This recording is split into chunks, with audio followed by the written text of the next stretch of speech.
What if you finish a project and you make the presentation, you give the client the presentation, and they say, I don't really like that? How do you respond? That's what we're going to talk about in today's video. Before I dive into that though, my name is Caitlin. I run Launch the Damn Thing. I am a Squarespace designer now and an educator for new designers, but I started in the graphic design industry in 2006, and I have a lot of client design experience in situations exactly like this one. So without further ado, let's dive into the different tactics that I use to communicate with my clients about meh or bad feedback, less ideal feedback, and even requests that you do not agree with. Let's dive in. Should we make changes that we don't necessarily agree with?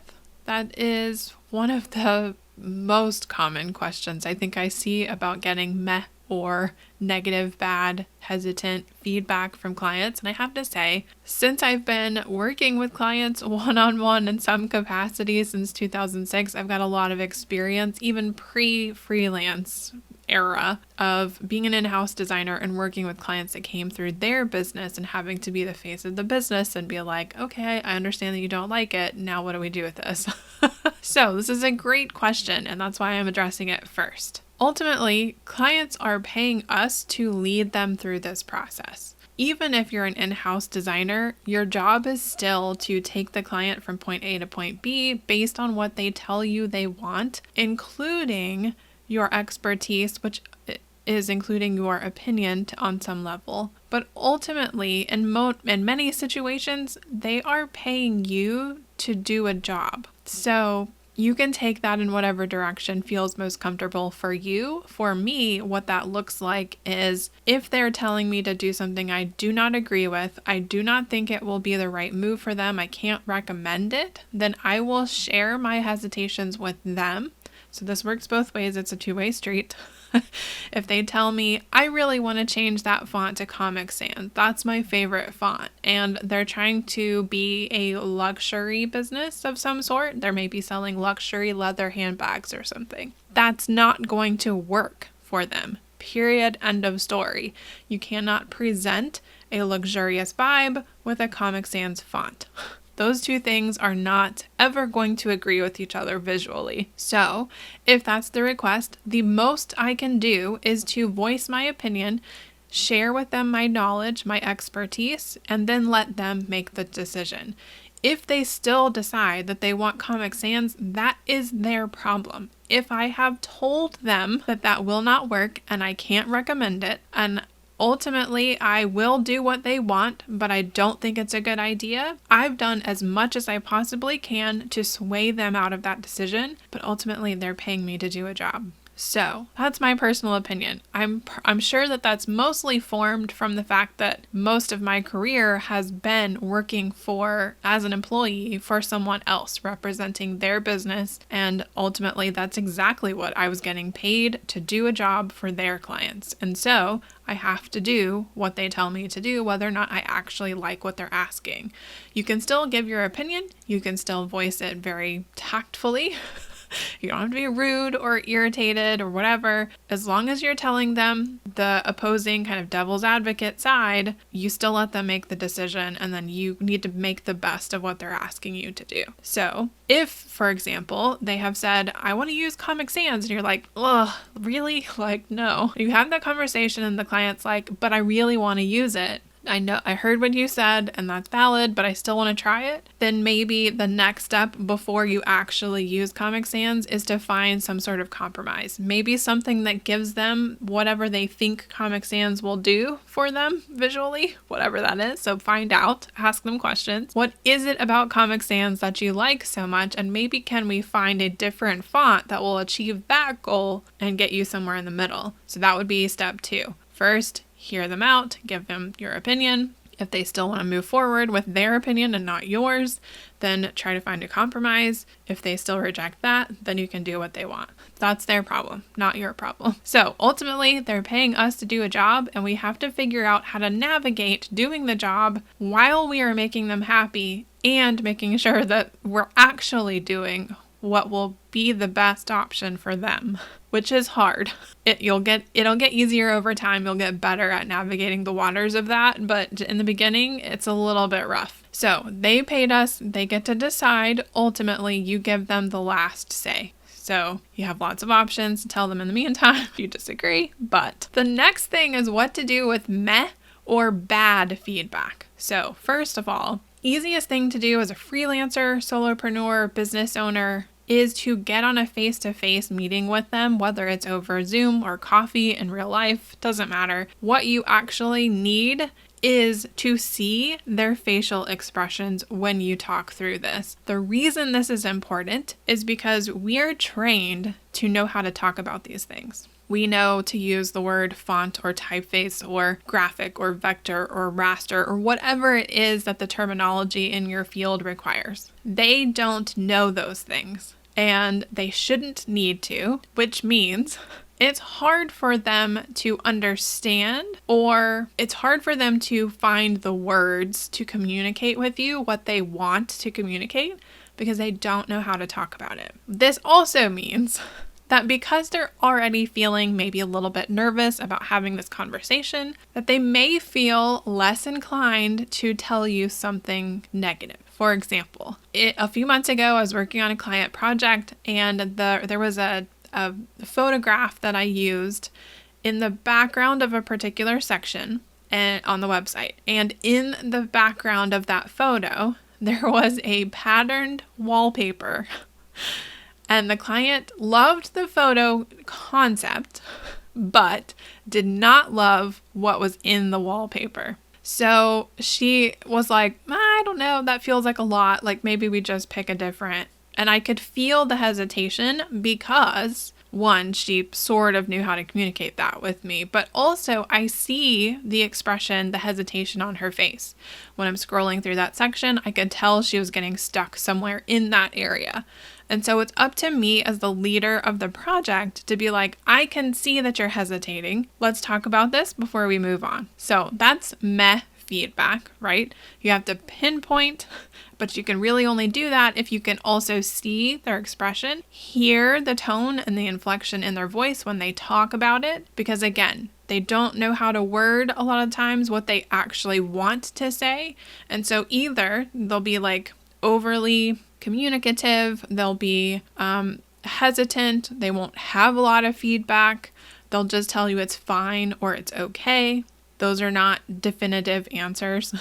If it's fine or it's okay, that means they don't love it and they don't hate it. So there's a little bit of wiggle room there, but you have to ask them questions. You have to look them in the eye and have a discussion like adults and figure out where they're hesitating. So is it something specific? I saw that you hesitated when I went through this section. Is there something in this section that you don't really like? And give them the opportunity, open the door for them to tell you that they don't like it. I've literally had some clients tell me that they don't know how to say they don't like it, basically. And that's okay. They're allowed to sometimes not like it. If I don't hit the mark, that's because I wasn't listening to them in the first place. That's on me. So what can I do now to correct it and move forward in the right direction? So anyway, is there hesitation about something specific that they saw? Did they pause while you're talking through your decision making or showing them going through the presentation? Are they confused about a feature that you just mentioned? Are they concerned that maybe they can't edit it on their own and they're just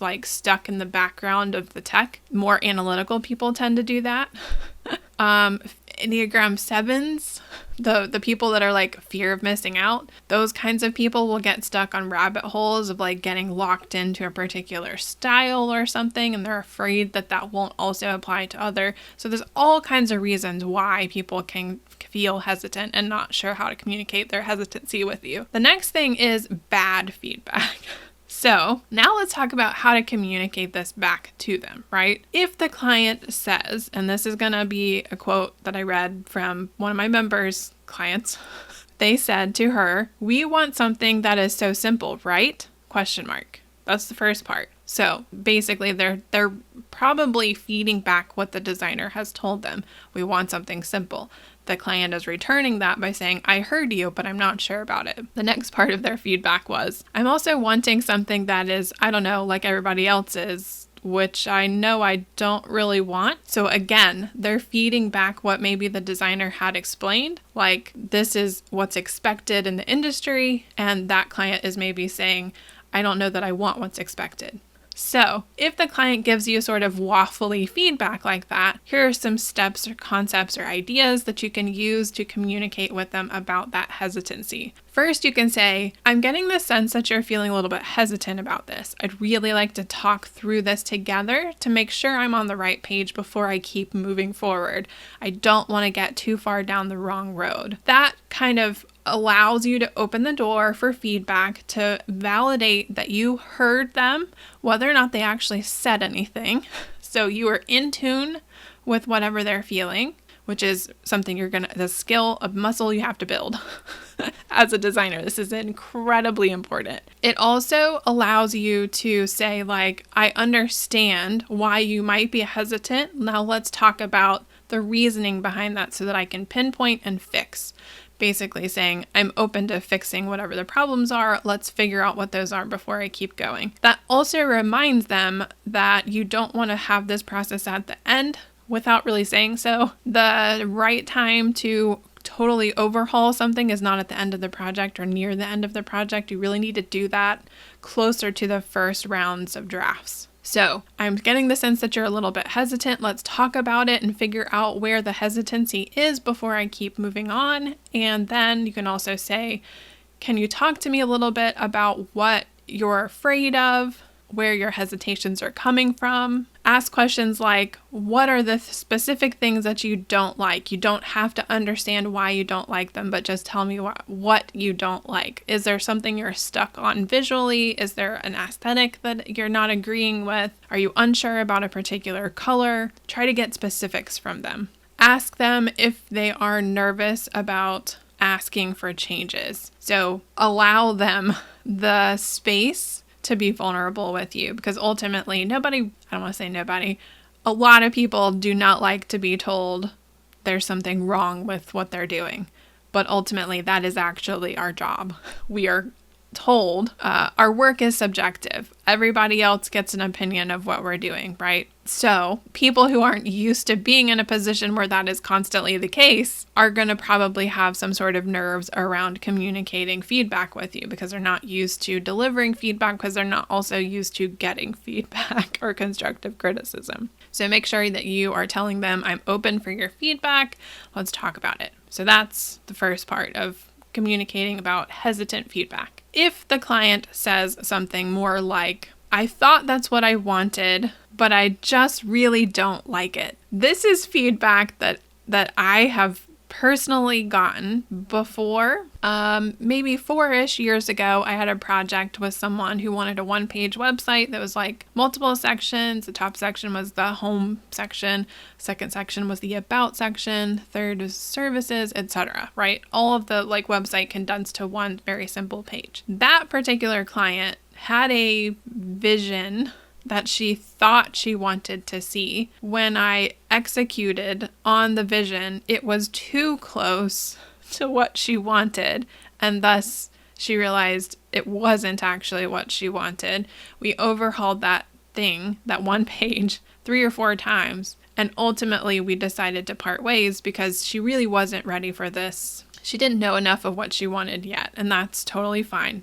That's valid. Not everybody knows exactly what they want or how they want it to work, and they have trouble communicating that, and that was the roadblock for that particular project. It's rare for that to happen, but it does happen, even to the best of us. So if that happens, the best thing you can possibly do is say, okay, just accept it. Just accept it. And then follow that up by saying, let's talk about it. So again, we need to open the door for them to talk through and discuss why they don't like it. Because you can't fix it if you don't know the reason. You have to find out the reason. So say something like, okay, that's valid. I understand. Let's talk through it so I can make the changes and figure out how to fix it so that it's something that you do like. right? So if they just flat tell you they don't like it, then say, okay, that's valid. I completely understand. Now let's just talk through it and figure out what you do and don't like. It might be small tweaks. It might be larger tweaks, but we need to make the time to do that now so that we're not going in the wrong direction. I do really want you to like this project, this design, whatever. If the client says something more like, and I'll give you a direct quote from somebody else's client here, honestly, I really don't like it. At this point, I don't think we're on the same page, and I'd like to just stop the project so I can reevaluate what we need. That's a harder one to swallow, I have to say. At the heart of my being, I am and have been a people pleaser. I really like to make people happy. That is genuinely the part of this job that brings me the most amount of joy. Not the creativity, it's bringing people joy through my creativity, if that makes sense. So if I were to have a client say, I don't like it, I don't think we're a good fit, I'm just going to walk away, that would make me sad, but it's valid, quite frankly. There's a lot of designers out there and there's a lot of people, and sometimes you get the wrong fit, especially if it's on a lower budget, because typically the people who spend a lower budget with you as a service provider are going to want more control and they're not ready to let go. The people who spend more are way more willing to let go of their control and give you the freedom to do what you know they need. So it's more of a control issue, honestly, than anything in a lot of cases. Not all cases, but in a lot of cases. So if the client was a dream client and the relationship was good prior to this, then it's not a bad idea to follow that up with, oh, I'm so sorry to hear that. How can I fix it? I'm open to your feedback. Let's have a discussion. Do you have time to hop on a call? Open the door for the feedback. Tell them you heard them. Apologize for not hitting the mark if you feel like that's necessary. You don't have to, but I mean, in essence, if they don't like it at this point, then you've sort of wasted their time. So it's worth apologizing just to soften the ground a little bit. So that's if you liked the client and the relationship was good. If the client was maybe not a dream client, maybe a red flag client, and maybe the relationship was starting to sour, let them walk away. Do not fight this. If you push on this issue, it's not going to go in a positive direction. I can't say that with any certainty. It's very possible that this will turn into an actual dumpster fire shit show. You don't want to push the issue. If they are not happy with your work, if you feel like you have to pull teeth to get feedback from them because they've just turned off, the project is not going to get any better. So that's when you have to reply with something like, I completely understand. I feel like maybe that's the best option at this point. It seems like perhaps we're not on the same page. I wish you the best of luck. Let it go. It's worth your sanity and theirs to allow them to find someone they think is a better fit, especially if they weren't a dream client to begin with, especially if the project is not monetarily worth that stress. Let it go. Okay, so now we got to talk about, and I kind of touched on this in the beginning, responding to feedback that you don't wholly agree with. The best policy here and the best way to deliver practically any form of criticism, because that's ultimately what you do in these situations. You're criticizing their criticism. That's very meta, right? You deliver it with the cookie sandwich approach. Positive, negative, positive. Cookie, icing, cookie. Okay, so let me elaborate a little bit and then we'll call it a day, because this is a heavy topic in general. When you respond with a request you don't agree with, the best policy is to basically confirm or validate that you heard their request and you understand what they're asking first. That makes them feel validated and like you are actually listening to them and not ignoring their requests. That's really important for delivering higher touch services. These people want to be heard. They are paying you to listen, not just to deliver.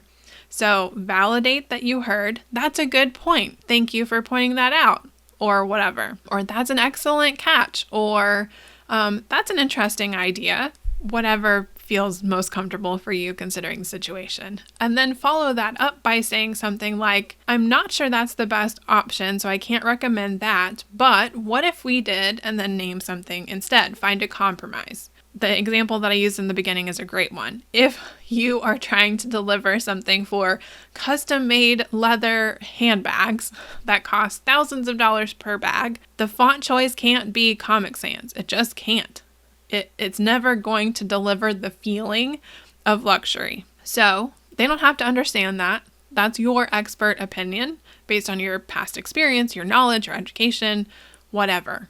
So you can say, I don't think that Comic Sans is the right choice for this because I don't think it will help you accomplish your business goals. That's based on our strategy discussions. But what I think we could do instead is, and then maybe you give them a couple of different options that have elements of maybe softer or rounded corners on the letters, right? Instead of being sharp corners, maybe we find something that's rounded instead, giving the softer appearance that maybe they're looking for without adding the childlike element into it also. So you want to deliver that with validation first, follow it up with your constructive criticism, adding your opinion, and adding to the end of that, but I can't recommend that.